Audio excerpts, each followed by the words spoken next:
Hey guys, this is Himanshu Kewat और स्वागत करता हूं आपका हमारे चैनल सक्सेस पॉइंट में। दोस्तों, हाल ही में सशस्त्र सीमा बल यानी कि एसएसबी के अंदर वेरियस पोस्ट निकलते ही जा रही हैं। जैसे कि आप सभी जानते हैं, हाल ही में हमारी सशस्त्र सीमा बल के अंदर हेड कांस्टेबल और हेड कांस्टेबल के अंतर्गत जो हमारे ट्रेडमैन आते हैं, जो कांस्टेबल की पोस्ट के अंतर्गत आते हैं, तो दो पोस्ट के ऊपर हमारी हाल ही में वैकेंसी निकली थी, जिसमें से हमारी जो हेड कांस्टेबल की पोस्ट थी और ट्रेडमैन की पोस्ट थी। ट्रेडमैन के अंतर्गत हमारे डिफरेंट पोस्ट आती रही, जैसे कि हमारे ड्राइवर हो गया, कुक हो गया, माली हो गया और टेलर हो गया। विभिन्न पोस्ट ट्रेडमैन के अंतर्गत आती थी। तो दोस्तों, हाल ही में देखिए, जैसा कि आप सभी जानते हैं, जो कांस्टेबल, ट्रेडमैन और हेड कांस्टेबल की पोस्ट निकली थी, उसके अलावा एसएसबी ने अभी दो डिफरेंट पोस्ट के ऊपर नोटिफिकेशन जारी किया गया है। जो हमारी पहली पोस्ट है वो असिस्टेंट सब इंस्पेक्टर की है और सेकंड पोस्ट हमारी सब इंस्पेक्टर की है। तो दोस्तों, जैसे कि आप सभी जानते हैं, जो एसएसबी है हमारे डिफेंस डिपार्टमेंट का एक बहुत इंपॉर्टेंट विंग है, जो हमारी बॉर्डर को सिक्योरिटी प्रदान करता है। तो एसएसबी के अंतर्गत डिफरेंट पोस्ट के ऊपर वैकेंसीज निकल के आ चुकी है,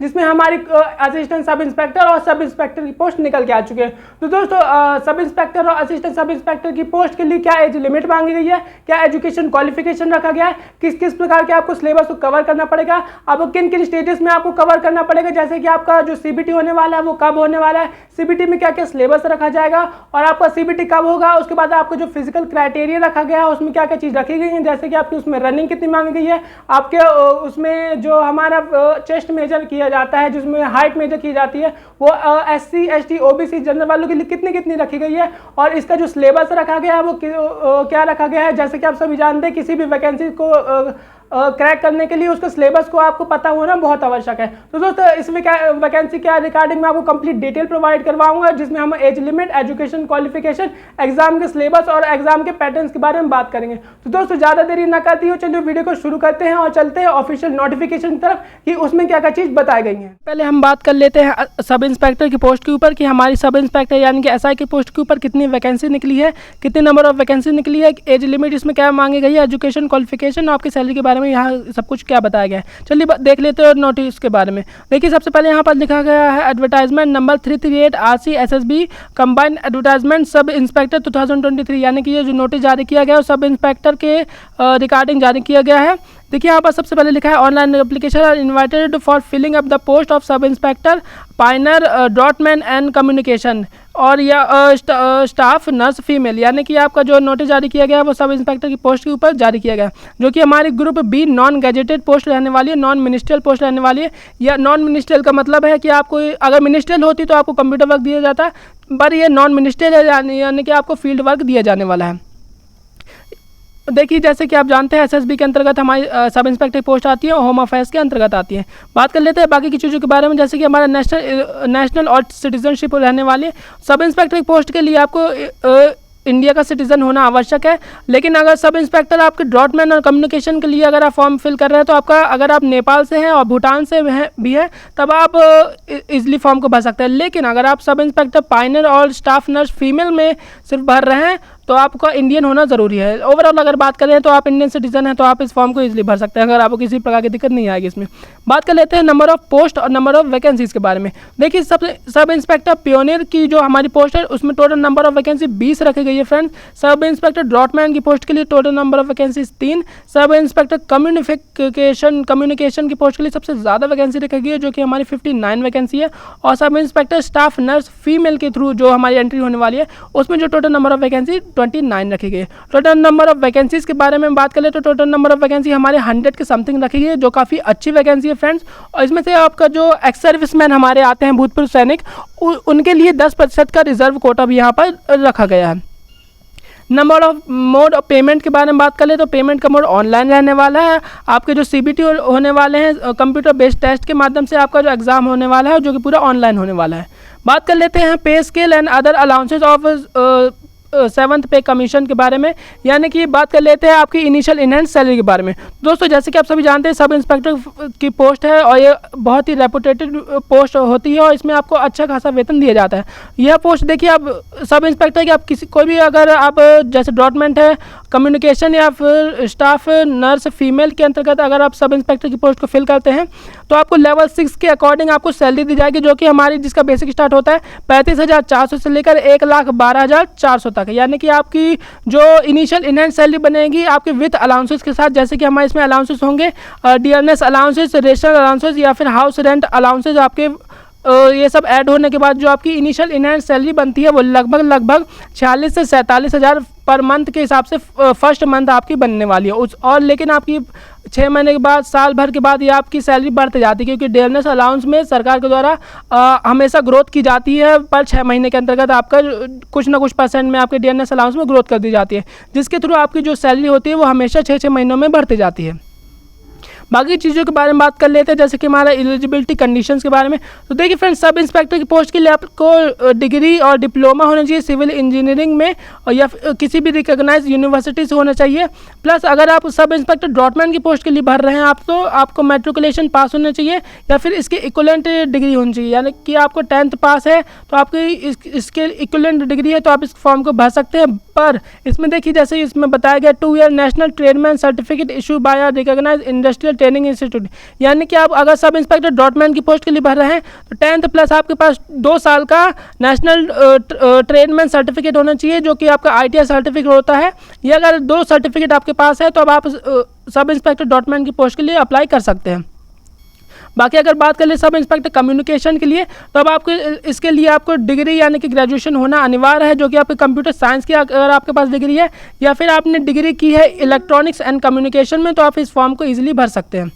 अगर सब इंस्पेक्टर स्टाफ नर्स के बारे में बात कर ले, तो आपका 10th + 2 यानी कि 12th पास होना अनिवार्य है साइंस की बैकग्राउंड से, यानी कि अगर आपने 12th ऐसे साइंस सब्जेक्ट लिया है तो आप इस फॉर्म को भर सकते हैं। और आपके पास 3 ईयर का डिप्लोमा होना चाहिए नर्सिंग की कैटेगरी में, जो भी हमारी नर्सिंग की कैटेगरी आती है उसमें अगर आपके पास 3 साल का डिप्लोमा है प्लस आपने 12th किया है, तब आप सब इंस्पेक्टर स्टाफ नर्स के फॉर्म को ईजिली भर सकते हैं।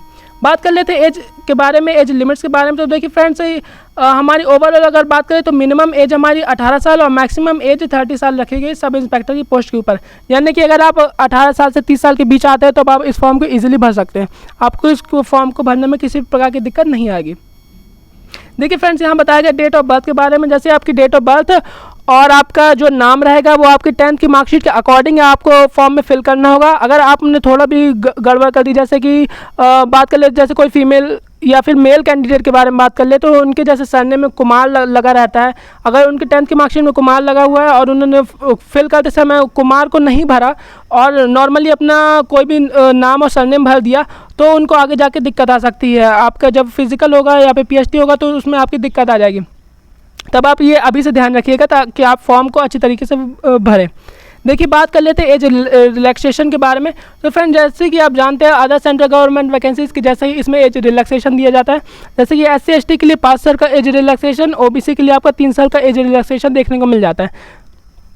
और हमारे जो एक्स सर्विसमैन या भूतपूर्व सैनिक है उनके लिए भी आपको 3 साल का एज रिलैक्सेशन देखने को मिल जाता है। जैसे कि आपको 30 साल हमारी मैक्सिमम एज रखी गई है, तो अगर आप भूतपूर्व सैनिक हैं तो आपको 33 साल तक फॉर्म भरने के लिए एलिजिबल कर दिया जाएगा जनरल कैटेगरी से। लेकिन अगर आप SC ST OBC में आते तो आपको और एक्स्ट्रा दिया जाएगा। जैसे ST में आपको 5 साल का एज रिलैक्सेशन दिया जाएगा, यानी कि आप 35 साल की उम्र तक आप इस फॉर्म को भर सकते हैं। और नीचे आते हैं ऑफिशियल नोटिफिकेशन में और बात कर लेते हैं और इंपॉर्टेंट थिंग्स के बारे में, जैसे कि इसमें और क्या क्या चीज़ बताई गई है, पेमेंट ऑफ मोड के बारे में बताया गया है। देखिए फ्रेंड्स, बात कर लेते हैं इसके फॉर्म फीस के बारे में। देखिए, आप जनरल SC ST OBC किसी भी कैटेगरी से आप आते हैं तो आपके लिए जो मिनिमम फॉर्म फीस चार्ज की गई है वो मात्र 200 रुपये चार्ज की गई है। तो आप अगर सिंपली आपको 200 रुपये पेड करके इस फॉर्म को ईजिली भर सकते हैं। और पेमेंट को भरने के लिए आपको UPI, debit card, credit card और सभी प्रकार के इंटरफेस देखने को मिल जाते हैं, जो आपके पेमेंट के मोड को और भी ज़्यादा आसान बनाते हैं।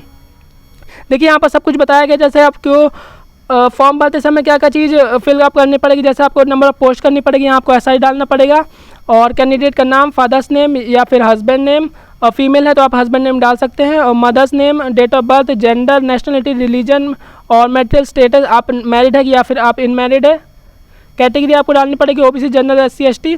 और आप नीचे आएंगे तो फिर आपको यहाँ पास देख लीजिए, आपको जैसे आइडेंटिफिकेशन मार्क डालना पड़ेगा, आधार कार्ड का नंबर डालना पड़ेगा, mobile number, email ID, education qualification डालनी पड़ेगी, और आपका जो परमानेंट एड्रेस है आपको वो डालना पड़ेगा। फिर आपको अपने फोटो साइन को अपलोड करना पड़ेगा। ध्यान रखिएगा, आपको जो फोटो रहे वो आपके वाइट बैकग्राउंड में रहे तो ज़्यादा अच्छा है, क्योंकि आपके फ़ोटो और सिग्नेचर के सिग्नेचर और फोटो की वजह से बहुत सारे कैंडिडेट को डिस्क्वालीफाई कर दिया जाता है या फिर उनके फॉर्म को रिजेक्ट कर दिया जाता है। तो आपको ध्यान रखिएगा, आपको जो साइन रहे वो एकदम क्रिस्टल क्लियर रहे, वाइट बैकग्राउंड पर रहे, और आपकी जो फोटो रहे पासपोर्ट साइज वो भी वाइट बैकग्राउंड पर ही रहे, ताकि आपको इन फ्यूचर किसी प्रकार की दिक्कत ना आए। और पार्ट 3 हमारा मोड ऑफ पेमेंट रहने वाला है, जैसे कि आपको जो 200 रुपये फॉर्म फीस चार्ज की गई है उसको आपको ऑनलाइन के थ्रू आपको भरना पड़ेगा।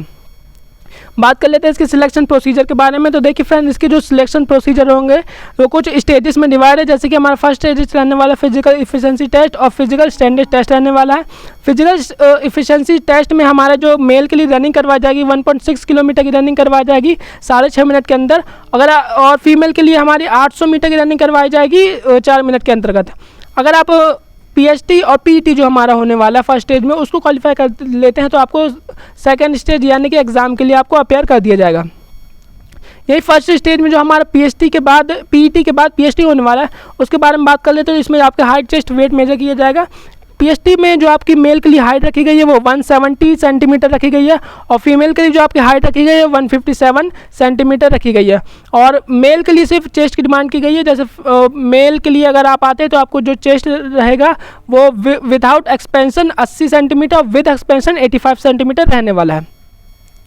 और बाकी की चीज़ों के बारे में बात कर लेते हैं। जैसे कि यहाँ पास for sub inspector staff nurse female के बारे में बताया गया कि उनके लिए अगर आप स्टाफ नर्स फीमेल की कैटेगरी से अगर आप फॉर्म को भरते हैं तो आपको जो मिनिमम हाइट रहेगी वो 157 रहने वाली है।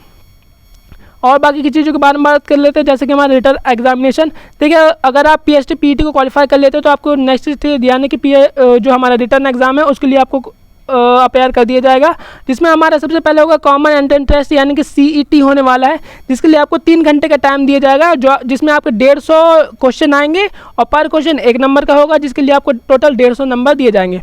और इसमें जो हमारे सब्जेक्ट आने वाले हैं वो general knowledge, mathematics, reasoning, general English या फिर जनरल हिंदी आने वाला है। जनरल इंग्लिश और हिंदी में से कोई भी एक ऑप्शनल होगा। अगर आप इंग्लिश मीडियम से हैं तो आप इंग्लिश, और हिंदी मीडियम से है तो आप हिंदी को चूज़ कर सकते हैं। पार्ट 1 में हमारे टोटल 50 मार्क्स आएंगे, जिसमें आप हमारे में जैसे मैंने आपको अभी बताया जनरल नॉलेज, मैथमेटिक्स, रीजनिंग और जनरल इंग्लिश या फिर हिंदी रहने वाला है। और पार्ट 2 टेक्निकल सब्जेक्ट रहने वाला है, जिसमें आपको टोटल नंबर ऑफ मार्क्स 100 के देखने के लिए मिल जाएंगे। मिनिमम क्वालिफिकेशन के बारे में देखिए, जैसे आपको यहाँ बताया गया जनरल ओबीसी और ईडब्ल्यूएस के लिए मिनिमम 50% आपको लाना अनिवार्य है, और एससी एसटी के लिए आपको मिनिमम 45% लाना अनिवार्य है। लेकिन यहाँ सबसे पहले बताया गया है देखिए फाइनल मेरिट लिस्ट के बारे में। तो final merit list will be prepared on the basis of marks obtained by the candidate in written examination, यानी कि जो आपकी फाइनल मेरिट लिस्ट बनेगी वो पीएचटी या पीईटी के बेस पे नहीं बनेगी। पीएचटी और पीईटी जस्ट अन क्वालिफाइंग नेचर, और जो आपकी फाइनल मेरिट लिस्ट बनने वाली है वो आपके एग्जाम यानी कि सीबीटी के बेस पे ही बनने वाली है। और बाकी की चीज़ों के बारे में बात करें, जैसे कि यहाँ पास मेडिकल एग्जामिनेशन के बारे में बताया गया, ये आपको 3rd स्टेज में देखने को मिलेगा। जब आप पीएचटी को क्वालिफाई कर जाएंगे, पीईटी को क्वालिफाई कर जाएंगे, अपने रिटर्न को क्वालिफाई कर जाएंगे, तब आपको जो नेक्स्ट स्टेज में क्वालिफाई कर दिया जाएगा वो आपका रहेगा मेडिकल एग्जामिनेशन। तो दोस्तों ये रही एसआई की ऑफिशियल नोटिफिकेशन। हम अगर अदर चलते हैं जो कि हमारे एएसआई की नोटिफिकेशन रहने वाले, देख लेते हैं उसमें क्या क्या चीज़ बताई गई हैं।